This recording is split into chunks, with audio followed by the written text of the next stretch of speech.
Hello guys, it's Jade. Welcome to a special CONAN EXILES video. Today, taking a look at some of the brand new content that is live now on Xbox and PS4. Not only is there the underwater sunken city dungeon, they have added a small mini dungeon where the silver miners, they've opened it up. It no longer has just a wooden fence or barricade on the cave.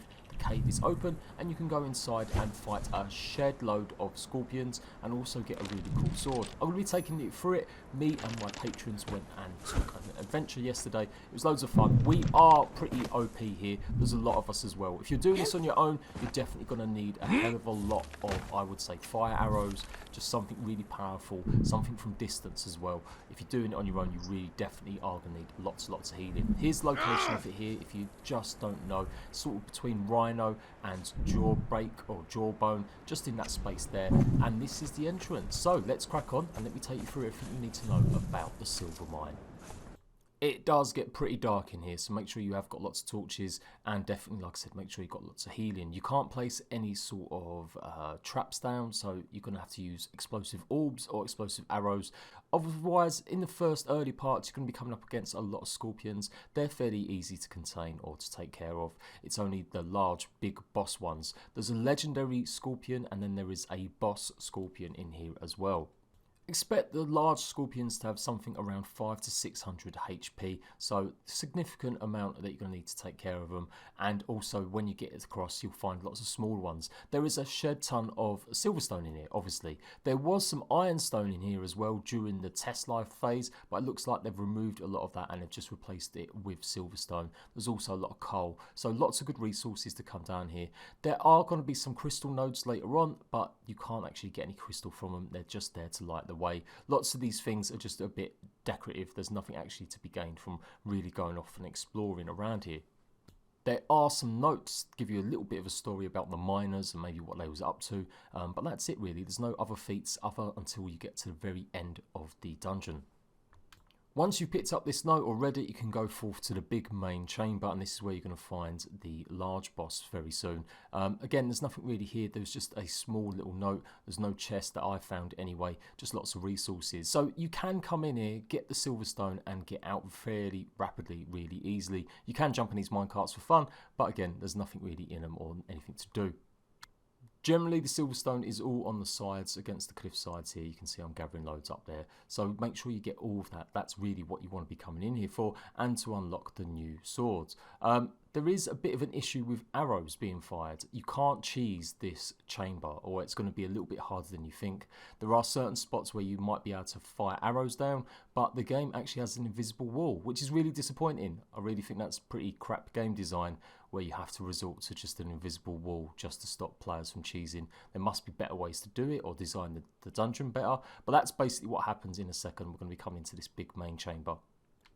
We've all got maybe exceptional gear. We didn't really load ourselves with like the best gear completely, and some of us have got some decent swords, others have got more just iron stuff. So it's definitely doable in small clans, and if you're going to be doing it on your own, yeah, you can do it, but you are going to need a good 100 or so arrows, or just to make sure that you're really good at range combat and getting out of the way. There's two bosses in this dungeon. You've got a boss scorpion and basically like a large king one, and that's going to give you a skeleton key with a chest that you can open, and then you've got like an abominable sort of scorpion boss, and they both do significant damage. The last boss is definitely the harder one in terms of the moves it does, whereas the king one isn't maybe as hard as you think.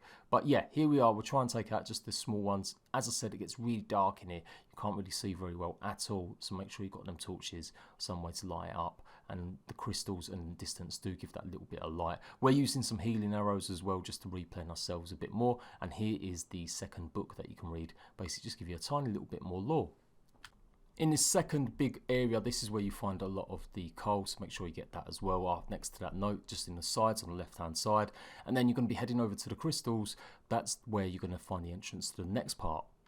It's a pretty tiny entrance. There's lots of cobwebs, so be careful. There are no spiders though, actually, that I've seen. You can see I'm trying to get the crystal. There is no crystal to be given. It's just stone. Maybe they'll change that in the future, I don't know, but it does look exactly like the crystal that you expect to harvest or be able to pick up when you're in some of the other caves. So it's a bit of a shame that you can't get any crystal, but I guess it would be a bit too much with the silverstone and the coal and possibly lots of stone and iron as well, maybe. So going through here is pretty long. There's no enemies come out. Again, it would have been quite cool if some enemies popped out the sides. Now this is what I'm talking about cheesing.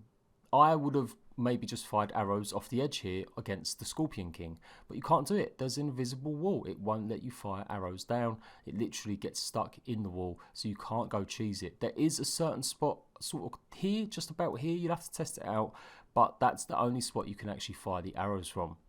Just to demonstrate how or why it's stopping you, I'm going to fire some from up here, and you can see my arrows just aren't going down. They're just hitting an invisible wall. So you do have to creep down a little bit, and obviously you're going to be open to him coming and attacking you.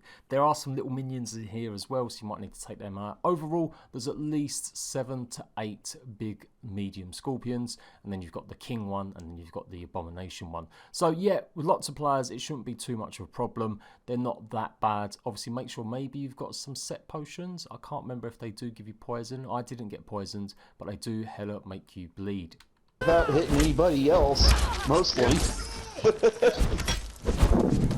Yeah, it is. And the boss. That's one of them. That's it's got 3 skulls, Jade. Oh, sorry. There's a bigger Oh my one? god. Don't say that. Don't say that. There's always a bigger fish. I decided to jump in like a nutter. I'm using 2 of the brand new axes that are in the game though, Havoc and Malice. So they're dual-handed axes. They're pretty cool. I like them. They're really glowing. I like the way that they're animated as well. So we made pretty swift work once we was all using the stuff. And obviously I'm being healed up there as well with, I think it was the healing one, arrows too. And that was it. He's brown bread. You'll get the key when you harvest the body as normal using a pick or whatever, or you should do. If you don't, just keep doing it. Keep moving around until it does prompt and you do get the skeleton key. So once you've done that, it's time to go on. There's a tiny little passage that leads to the big last main area. There's nothing really else around here that I could find. I couldn't find any notes. There wasn't any storage chests or any loot chests. It's all at the very end of the chamber where you're going to be able to unlock the level 60. Don't forget, you've got to be level 60 to open the chests. You can farm the keys up and you'll get experience for killing these guys, but you won't obviously get the key. So you won't necessarily get the sword that you're maybe looking for. But this is what we're looking. This is the big boss part. It's pretty impressive. Don't worry about that green smog. It doesn't actually cause any poison damage or anything like that, as far as we could tell anyway. It's just a case of just making it look a bit more meaner. But here is the abomination one. I don't know his full name, but he's definitely definitely different style scorpion. It's got a really big bulbous back to it. Looks like it's eaten something.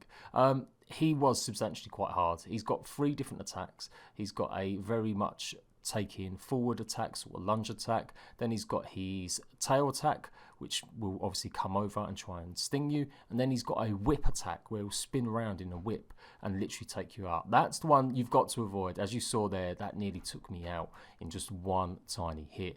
If you're very close, it's going to do a lot more damage. So be really careful while taking him out. Make sure you're strafing around. Again, I think it would have been really cool if they could start doing this with some of the creatures, making soft spots for the enemies. You know, if you could fire an arrow into its back there, it would do more damage than hitting its front. But you don't have to be very close at all before that tail swipe hits you. So make sure you have got distance. There are a few ways you can run around the rocks to get away from it if you need to recover your stamina or heal up, especially if you're doing this on your own. Don't forget as well, there are some minions, although they're not as bad. There's only like 1 or 2 in here, I think. And yeah, just keep piling on him. You will eventually take him down, wear him down with your arrows. Particularly, like I said, I reckon you should use the fire ones or the explosive arrows, or just make sure that you are definitely got a ranged weapon that you can take him out from distance and hopefully get away. There is a tiny little tail. His tail will kind of move to the left or the right slightly just before he's about to do his spin attack. That's pretty much the only way you're going to guarantee that like that you can get away. So as soon as he does that, run away, get away, dodge out of the way, or he will hit you. So obviously this one has got a little bit more health than the previous legendary one we fought, and it does do much more varied combat moves, so it is really hard, it is really difficult. But once you get wailing on him, especially with 2 or 3 of you, it shouldn't be too much of a problem.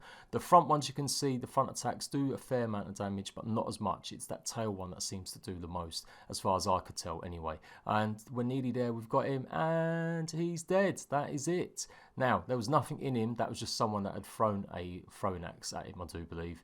I keep saying him, it's actually a queen. It is the Scorpion Queen. You do get Scorpion Queen venom, which you can make into Scorpion Queen poison, which you can apply to daggers. So that could be really useful. If you've got a dagger build, this is definitely one you want to come and try and take hold of. Obviously, you can get the Scorpion Queen venom from other places, I think. I'm pretty sure you can get from Sam Reapers as well sometimes. But these are definitely another option if you're coming in here anyway.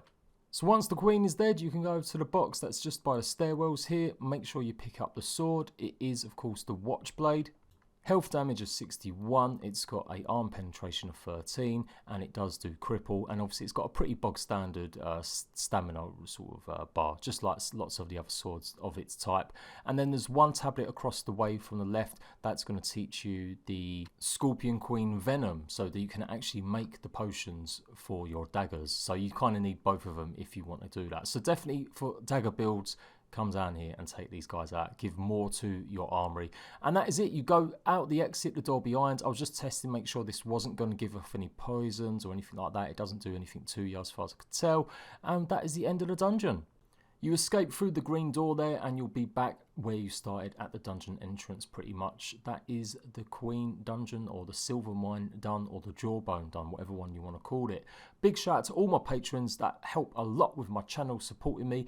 And of course, big shout out to all the patrons that helped me in this video, including Dogmeat, Stel, otherwise known as Skyve, Mischievous Ewan, we've got Treacle, we've got Loki, we've got Spigot, and we've got Polarcoat. Oh, not forgetting Newfie too. Big shout out to all them for helping me. If you've liked this video, if it's helped you out, let me know. Pop it in the comment section, and don't forget to like. And if you want to see the best in Conan Exiles news, guides, come and make sure you've got notifications on. Also, if you want to join my PvP server, I have one going. I've got two servers, in fact. I've got this one, which is my Patreon server, where we do events and we do stuff like this. Support the channel. Go and check out the links down below. Or come and join my open free PvP server. Join Discord, ask for details.